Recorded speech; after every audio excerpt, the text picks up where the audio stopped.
One of the guys I was having a conversation with, he said to me, he's about 10 years older than me. He said, yo, you mad cheap. And I said, I'm cheap because I don't want to be you when I'm your age.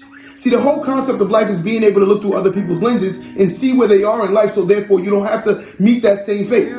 Most people meet the same fate because they think they're special. They think they're exempt from life rules. They think that life is not going to happen if they make the same poor choices. This is why they lose, because they think they're special. No one is special. If you waste your money and I waste my money, we both make $20,000 and we blow all our money, guess what? We both broke. That's reality. And this is inflation. Like, you think that the same money, I remember at one point when you told somebody you made $100,000, it was such a big deal. It was such a big deal. Now it's not, because of the cost of living. As the cost of living goes up, so does everything else. Let me break down a house analogy.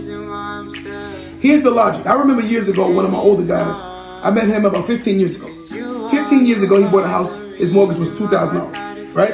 $2,000 15 years ago. This guy said to me the other day, he said, damn. He said, I remember 15 years ago, he was like, man, my mortgage is mad high. It's $2,000 a month. Fast forward.